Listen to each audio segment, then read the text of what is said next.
What's up, everyone? Welcome back to Echoes of Elsewhere, the podcast where we explore the stories and echoes left behind in abandoned and forgotten places. I'm your host, Courtney Autumn, and today we're diving into the fourth official installment of Beyond the Abandoned, where we take a closer look at the people, places, and events connected to forgotten locations whose stories deserve to be heard. Over the last several episodes, I have found myself focusing on stories here in South Carolina, and the deeper I've dug into the history of my home state, the more I've realized just how many mysterious and often overlooked stories can exist right in our own backyard. And this one may be the most important one that I share. Before we begin, I do want to give a quick content warning. This episode includes discussions of alleged child abuse, emotional, physical, and psychological abuse, suicide, trauma experienced by young people, and animal neglect. Everything you'll hear is based on a combination of public records, investigative reporting, government documents, and first-hand accounts shared publicly by survivors and their families. As always, my goal is not to sensationalize these stories, but to approach them with care, compassion, and respect. Because everything abandoned has a history. Sometimes it's forgotten. Sometimes it's deliberately buried, and sometimes, like in this case, it refuses to stay silent. Part 1, The Price of a Promise.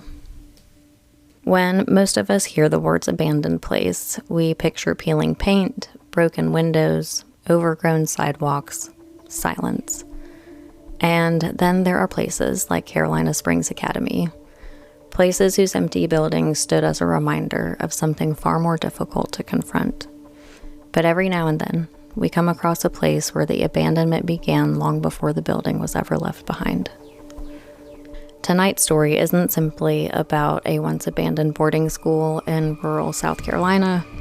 It's about abandoned youth, young people who were promised healing, promised structure, promised hope, only to leave carrying stories that many say changed the course of their lives forever. Carolina Springs Academy sat just outside the small town of Due West, South Carolina.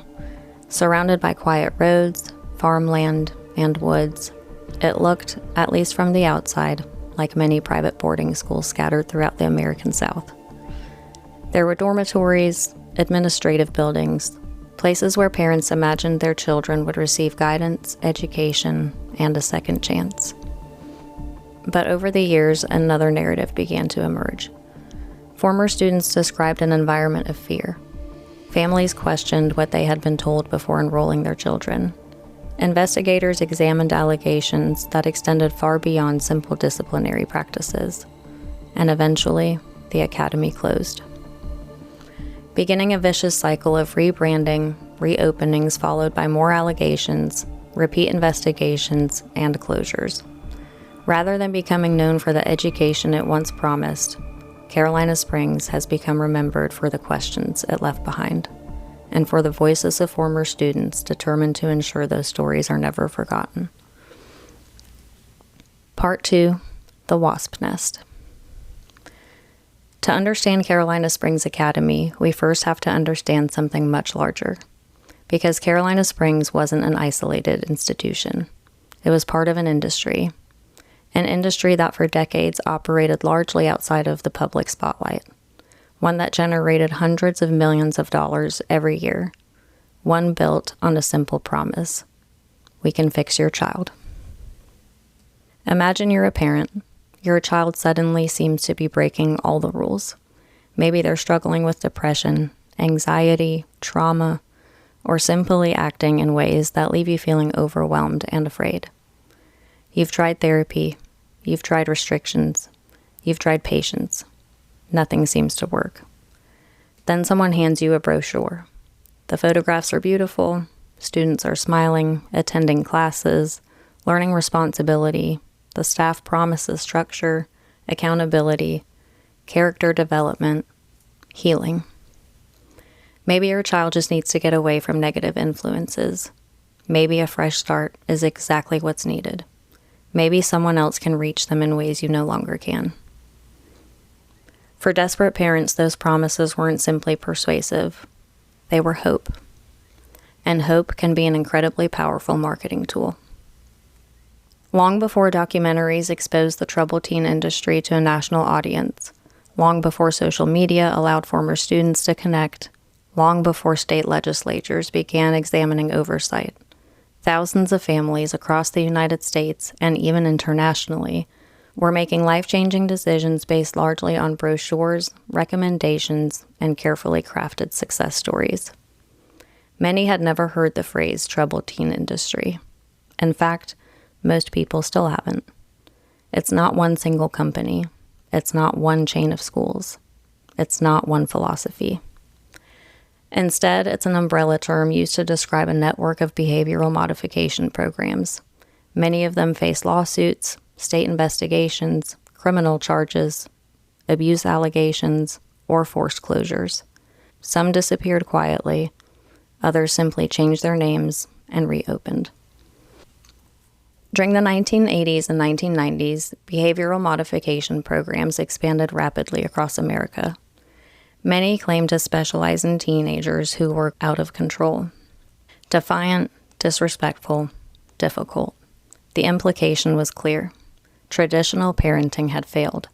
Professional intervention was necessary.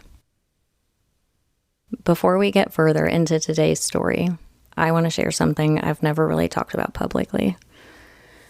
Part of the reason this case feels so close to home isn't just because it happened here in South Carolina. It's because at one point, it could have been my story. Growing up as a military kid meant moving every 3 or 4 years. And just about the time that I would start feeling settled, we would pack everything up and start over somewhere new. New school, new friends, new routines. Then we'd do it all over again. As a kid, I think you adapt because you know you have to, but after a while, something changes. And I started wondering why I should put so much energy into building friendships and finding my place when it's all just temporary. Eventually, I stopped trying. And that instability, unfortunately, turned into anxiety. And over time, that anxiety came out as anger and rebellion. By the time I was 14 or 15, I was making choices that scared my parents. I was partying, experimenting with drugs, running away from home, and pushing every single boundary that I could. Looking back now as the mother of a teenager myself, it honestly breaks my heart. I understand something today that I couldn't understand then. My parents were never trying to get rid of me. They were terrified. They loved me, and they were running out of answers. And more than anything, they genuinely wanted to believe that there was someone out there who knew how to help their daughter. I remember conversations about programs like Carolina Springs. I remember hearing the names of different schools, all far away from where I lived at the time in Washington State. And now, years later, after researching the troubled teen industry, I've realized something that's really difficult to sit with. My life could have gone in a completely different direction in the matter of a single phone call. That's one of the reasons this topic has stayed with me. Not because I see myself in every survivor's story. Our experiences are not the same. But because I can see just how close my own life came to taking a very different path. And maybe that's what makes stories like this so unsettling. They aren't about someone else's family. They're about ordinary families doing their best with the information they had, trying desperately to help children they love. And the way greed shows up to feed on that very desperation and finds a way to profit from it. One of the largest organizations to emerge from this era was known as the Worldwide Association of Specialty Programs and Schools, more commonly referred to by its acronym WWASP or WASP. If you've spent any time researching the troubled teen industry, you've almost certainly encountered those 5 letters. WASP wasn't a school, it was a network. Few people could have predicted just how many lives would eventually become intertwined with that network, or how many allegations would later surface. One of those affiliated schools would open just outside of the small town of Due West, South Carolina in 1998 and become known as Carolina Springs Academy. And that is where our story truly begins. Part 3, working the program. When people think back on school, they usually remember the little things. The walk between classes, friends in the hallway, teachers who inspired them, lunch periods, football games, the ordinary moments that quietly become part of growing up. For many former students at Carolina Springs Academy, those aren't the memories that stayed with them. Instead, many describe remembering routines, rules, silence, and an overwhelming sense that nearly every aspect of daily life was controlled. For some, that experience began before they ever arrived. Across the troubled teen industry, many teenagers were transported to programs by strangers, often in the middle of the night, with little or no warning.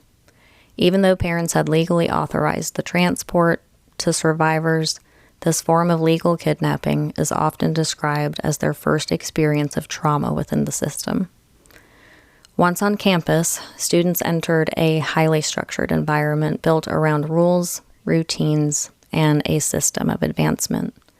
Progress through the program determined privileges, communication with family, and ultimately how soon a student might return home.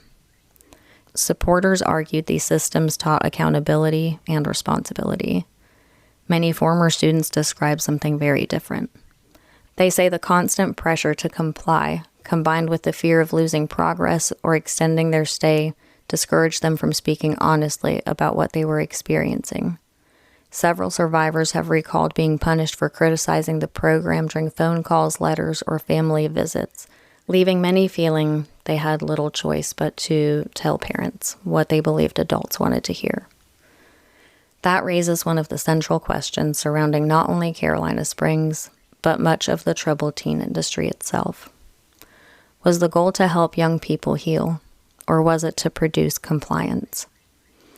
As I researched this episode, I found myself thinking about how we usually measure success in education. Graduation rates, academic achievement, acceptance into college. Carolina Springs promised something much harder to measure: transformation. But how do you measure the difference between genuine growth and someone simply learning the fastest way home?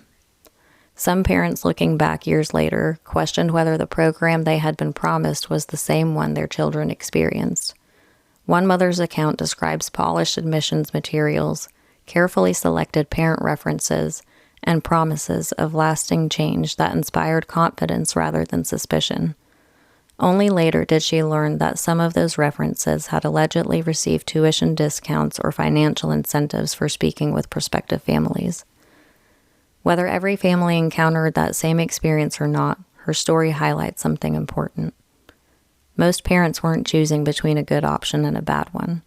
They believed they were choosing between losing their child or saving them. And perhaps no one tells what happened after that more powerfully than the people who lived it. Part 4, the voices they couldn't silence. When sifting through information regarding the troubled teen industry, you'll notice something almost every survivor's story has in common. For years, many believed they were alone. One former student might confide in a friend. Another might post anonymously on an online forum.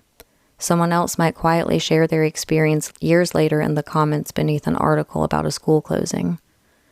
On their own, those stories are often dismissed as isolated incidents or written off as the memories of disgruntled former students.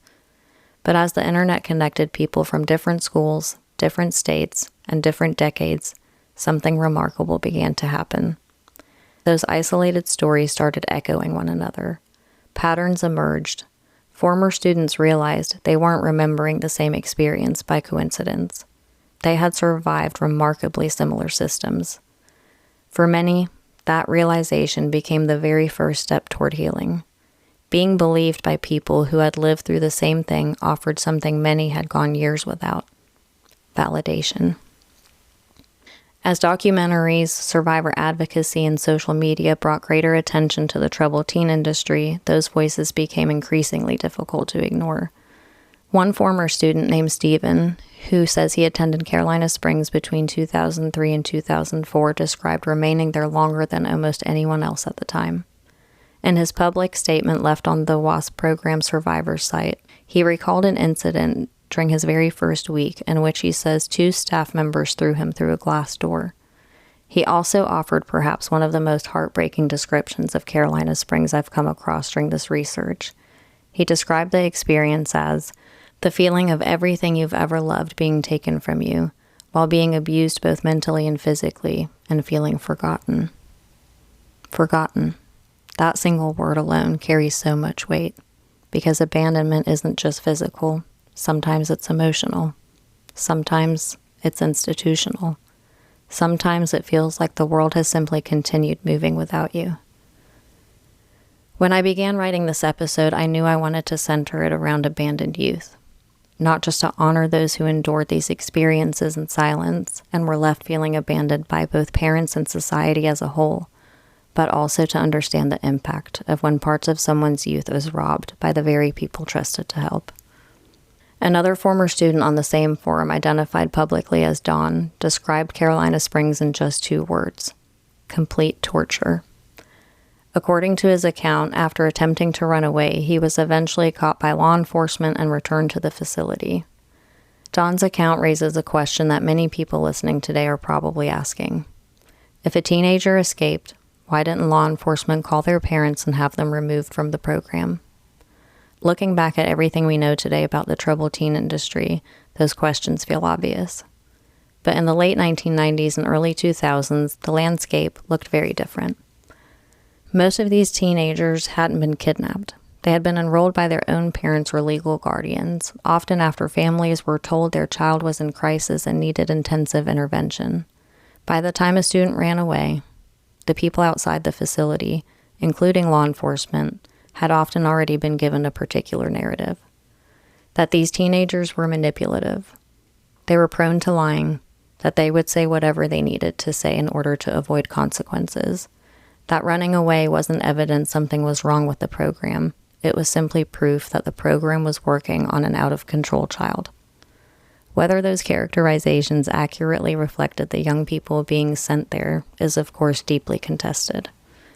But they had consequences. Because once a child has been introduced to the world as manipulative, every plea for help risks being filtered through that label. For some former students, that meant feeling as though they had already been judged before anyone ever asked what had happened. That's one of the most unsettling aspects of researching the troubled teen industry. Many survivors have said they didn't just feel trapped by locked doors or remote campuses, they felt trapped by a narrative that often made the adults around them more likely to trust the institution than the teenager standing in front of them. It doesn't necessarily mean every officer, counselor, or outside adult acted with indifference. Many were responding based on the information they had and the legal authority of parents who had placed their children there. But for some former students, the result felt the same. They were returned to the very place they had been trying to escape. Once back at the campus, Don claims that staff punished the entire student body because of his escape attempt, creating resentment among the other students and encouraging them to direct that anger toward him. Whether listeners are hearing these accounts for the first time or are already familiar with the troubled teen industry, one thing becomes increasingly clear. These aren't stories focused on a single isolated event. They're stories about environments, systems, cultures, places where many former students say fear became part of everyday life. For years, discussions about the troubled teen industry often framed parents and children as being on opposite sides. But the more you find out, the more complicated that picture becomes. Many parents weren't villains. They were frightened, overwhelmed, searching desperately for someone who promised answers. And that's perhaps one of the cruelest aspects of this story. The same promise that gave parents hope transformed into an empty promise many former students say changed the trajectory of their lives forever. By the mid-2000s, these voices were becoming increasingly difficult to ignore. Survivors were speaking, parents were asking questions, investigators were paying closer attention, and outside the walls of Carolina Springs Academy, pressure was beginning to build. The institution that had promised transformation would soon find itself facing something it could no longer control and was visibly allergic to: accountability. Part 5. Unraveling the Nest. If there's one thing I've learned while documenting abandoned places, it's this: buildings rarely collapse all at once. At first, certain changes are almost invisible, easy to overlook, easy to explain away. But eventually, the damage becomes impossible to ignore. Institutions aren't much different. Long before Carolina Springs Academy closed its doors, cracks had already begun to appear. Not in the buildings, in the stories. Throughout the early 2000s, complaints involving Carolina Springs Academy and other WASP-affiliated programs continued to surface. Some of them came from former students, others came from parents. One of the recurring questions raised by these complaints wasn't simply what happened inside these programs. It was who, if anyone, was responsible for making sure they were operating safely. Unlike public schools, troubled teen facilities often existed in a complicated regulatory landscape. Oversight varied from state to state. Licensing requirements differed. Some programs identified themselves primarily as schools. Others emphasized religious education. Some described themselves as therapeutic, others as behavioral modification programs. That patchwork made consistent oversight very difficult, and critics argued that some organizations took advantage of those gaps. As public scrutiny intensified, the organization behind Carolina Springs faced increasing pressure on multiple fronts. The image presented in brochures and admissions materials was no longer the only version of the story available. Negative media coverage expanded. Advocacy groups began documenting survivor accounts, and families who had once relied solely on carefully selected references now had access to something entirely different: each other's stories. The internet changed everything. People who had once believed they were alone discovered they weren't. The isolation that once kept survivors silent was beginning to disappear. For so long, these institutions controlled the narrative. They decided what parents saw, what students could say, how the programs were described publicly. But eventually, they lost control of that story. Because stories have a way of surviving, even when buildings don't. By 2003, investigations expanded beyond South Carolina. Allegations surrounding other facilities connected to Carolina Springs Academy owner Narvin Litchfield brought international attention to WASP as Dundee Ranch, a campus in Costa Rica, was shut down just 19 months after opening. Meanwhile, South Carolina regulators imposed increasing restrictions on Carolina Springs itself. State investigations continued. DSS addresses the need for the academy to make corrective changes to their program, including ensuring their staff is trained and certified with proper qualifications, which hardly any of the staff had at the time. And then eventually, something happened that started to change everything. In 2009, Carolina Springs' license was revoked for failing to comply with regulations. Things like moldy food, unsanitary conditions, evidence of unethical restraint, profound issues with heating, air, and plumbing were just a few of the violations listed. Despite efforts to reverse the decision, by September of 2009, Carolina Springs Academy closed. And just when you thought things couldn't get worse, even with no one on the premises, somehow they managed to get much worse. In September of 2010, after the campus had been sitting abandoned for a year, over 70 animal remains were found, with over a dozen more neglected and near starvation. Local rescue organizations worked to remove and rehabilitate as many surviving animals as possible, while authorities investigated the circumstances surrounding their abandonment. Because by that point, the students were gone. The classrooms were empty. The controversy surrounding Carolina Springs Academy had already become news, and yet somehow the abandonment continues. Living creatures left behind. In many ways, it felt like a tragic echo of the larger story. Another example of vulnerable lives depending on adults who failed to meet a responsibility they signed up to take on. It's tempting to think of Carolina Springs as one school that closed in 2009, but the reality is much more complicated. For many communities, the closing of a school is remembered with sadness. A loss of jobs, a loss of tradition, a loss of opportunity. Carolina Springs was different. For many former students, the closure wasn't the end of their story. It was simply confirmation that the place they had spent years trying to explain was finally being seen by the rest of the world. But even then, the story wasn't over. Because while Carolina Springs Academy closed, the people behind it didn't simply disappear.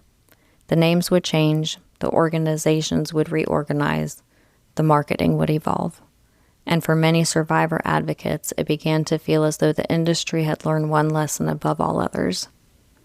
If people recognize the name, change the name, not necessarily the model. That pattern would become one of the defining characteristics of the troubled teen industry for years to come. And nowhere is that more evident than what happened next. Within a relatively short period of time, new efforts emerged to continue operating educational programs on the same property as Carolina Springs Academy. In the years that followed, the property would become associated with additional names including Magnolia Christian School, Seneca Ranch, and Palmetto Therapeutic Boarding School, to name a few. Yet through all of those transitions, one thing remained remarkably consistent. Former students kept telling their stories, no matter what the campus was called. The memories attached to it never adopted a new name. They simply followed the property into the next chapter, because history has a way of remembering places for what happened there, not simply for what they're called. By around 2020, every attempt at rebranding the program had also gone quiet, and the former Carolina Springs campus no longer appears to be operating as a residential program for teenagers. Today, the property remains privately owned, while the memory of what happened there continues to be carried by survivors whose experiences became part of a growing movement demanding transparency, accountability, and lasting reform within the troubled teen industry. And perhaps that's the greatest misconception about places like Carolina Springs. People often assume that once the gates close, the story is over. But for the people who lived it, closure is rarely the ending. Sometimes it's only the beginning of trying to understand what happened, and for many survivors, that work continues to this day. Part 6, the residual. When we think about survivors, we often imagine the moment they leave, the ride home, the reunion with family, the beginning of a new chapter. But for many former students of Carolina Springs Academy and countless others throughout the troubled teen industry, that was not the ending. It was the beginning of learning how to live with what happened. Imagine spending months or even years inside a system where nearly every decision was made for you, where trust became dangerous, where showing emotion could carry consequences. Then one day, you're home. People expect you to move on, to go back to school, reconnect with friends, become the same person you were before. But many survivors say they weren't that person anymore. Some describe struggling to trust authority figures. Others speak about anxiety, depression, PTSD, nightmares, and difficulty maintaining relationships. Many spent years trying to understand whether what they experienced was normal. Recovery didn't begin when they left. For many, that's when it became visible. The impact reached far beyond emotional healing. Several former students have said that they later discovered credits earned during their time at Carolina Springs and at other WASP-affiliated schools weren't accepted anywhere else. Some found themselves academically behind. Others were forced to pursue GEDs instead of traditional diplomas. For many, leaving meant rebuilding opportunities they believed they'd already earned. And then there are the losses that can never be measured by transcripts or court records. Over the years, survivor communities have mourned former students who died while in these programs or later lost their lives to suicide. Every loss is complex, and no single tragedy can ever be reduced to one cause. But survivor communities consistently describe carrying profound trauma long after leaving these facilities. Again and again, one message emerges. The pain didn't end when they came home. It followed them. One of the most difficult realities of researching the troubled teen industry is realizing that the harm rarely affects only the children who were sent away. It reaches into families as well. Many parents believed they were making the only choice they had left. They trusted professionals who promised structure, healing, and hope. For some, discovering what their children say actually happened meant confronting an incredibly painful possibility, that their desperation had been exploited. Some families have worked through that together, others never have. Many survivors describe losing relationships with parents who couldn't acknowledge their experiences, while many parents continue carrying guilt for decisions they believed were acts of love. Perhaps that's one of the greatest tragedies of all. These programs often promise to heal families. Instead, many left them carrying wounds that lasted long after the campuses closed. When I began researching Carolina Springs Academy, I thought I was telling the story of an abandoned school. Somewhere along the way, I realized I wasn't. I was telling the story of what happens when systems fail the very people they claim to protect, of parents searching desperately for help, of young people carrying burdens no child should have to bear, and of survivors who refuse to let those stories disappear. People sometimes ask me why abandoned places matter. I think this story answers that better than I ever could. Because abandoned places aren't important because of their architecture. They're important because of the people. The buildings are only where those lives intersected. The echoes stayed with the people who walked through them. One day, the Carolina Springs campus may be renovated, repurposed, or disappear entirely. But changing a building can never erase what happened inside it. And if there's one thing I hope listeners take away from today's episode, it's this. Abandonment isn't always an empty building. Sometimes, it's a child whose voice wasn't believed, a parent doing their best with incomplete information, a survivor still trying to reclaim years that can never be returned, or a community that chooses not to look because the truth is uncomfortable. One might assume that after the widespread exposure of programs like Carolina Springs Academy, the Academy at Ivy Ridge, and other institutions across the country, stronger oversight would have ensured that stories like these become part of the past.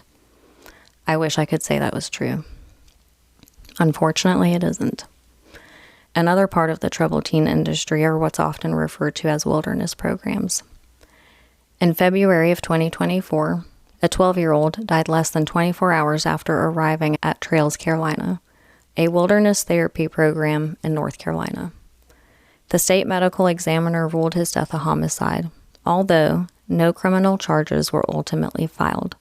The program lost its license and voluntarily closed later that year. Then, in May of 2025, two girls ages 12 and 13 attending Asheville Academy, operating under the same parent company that owned Trails Carolina, sadly took their own lives just a few weeks apart. By the start of June 2025, the Academy released all students, ceased all operations, and surrendered its license. It's clear that Carolina Springs isn't just a story about the past. It's part of a much larger conversation about accountability, oversight, and how we care for young people in crisis. One of the most recognizable voices in that conversation belongs to someone many people never expected to become one of its strongest advocates, Paris Hilton. For years, most people knew Paris through reality television and tabloid headlines. What many didn't know was that as a teenager, she had been sent to multiple youth facilities before eventually attending Provo Canyon School in Utah. In 2020, her documentary, This Is Paris, changed that. She publicly shared allegations of abuse she says she endured while there, introducing millions of people to the troubled teen industry for the very first time. Since then, Paris has used her platform to amplify survivor voices, testify before lawmakers, and advocate for reforms aimed at increasing oversight and accountability for youth residential programs. And even after years of advocacy, she never stopped fighting for the place where her own story began. Just this month, Utah revoked the license for the Springville campus of Provo Canyon School following repeated regulatory violations. For many survivors, including Paris, it wasn't simply the closure of a facility, it was validation. Validation that survivors had been telling the truth for decades. Another powerful example is Catherine Kubler, creator of Netflix's The Program. As a former student of the Academy at Ivy Ridge, a WASP-affiliated sister school to Carolina Springs, she helped bring national attention to an industry that had operated in the shadows for decades. Paris and Catherine's work demonstrates something survivors have been saying all along. When people are believed, their stories have the power to create lasting change. Another resource I found myself returning to again and again was a YouTube channel called Program Stories, created by Carolina Springs survivor Trey Binder. Through interviews with former students, Trey has helped preserve firsthand accounts of life inside the academy and given survivors a place to tell their stories in their own words. To those who attended Carolina Springs Academy or any program within the troubled teen industry, whether your experience was one of harm, healing, or something far more complicated, I want you to know that your story matters. I know that revisiting these memories often comes at a personal cost. Trauma isn't something you simply leave behind, and choosing to speak about it publicly is an act of courage. Your voices are part of what's breaking these toxic cycles today, so no child has to endure them tomorrow. I hope none of you forget that. To the parents who have spoken openly about their experiences, including those who have shared their regrets, their questions, and the difficult reality of believing they were doing what was best for their children, thank you for your honesty. Your willingness to tell those stories reminds us that many families were navigating impossible decisions with the information they had at the time. To the journalists who investigated, the attorneys who pursued accountability, the advocates who refused to give up, thank you for showing up for those who feel abandoned. And a very special shout out to Meg Applegate, survivor of the troubled teen industry and founder of Unsilenced, a nonprofit organization preserving survivor testimonies, providing resources for those impacted, and spending years documenting the history of the troubled teen industry. Thank you for ensuring that these conversations continue. No single episode can capture every experience. No documentary can tell every side of a story this complex. My hope has simply been to approach this story with the deepest sense of care, empathy, and respect, while creating space for the voices that too often went unheard. If sharing this episode encourages even one survivor to feel less alone, if it helps one parent ask more questions before placing their trust in a program, or if it preserves a small piece of history that might otherwise have been lost, then I believe this conversation was worth having.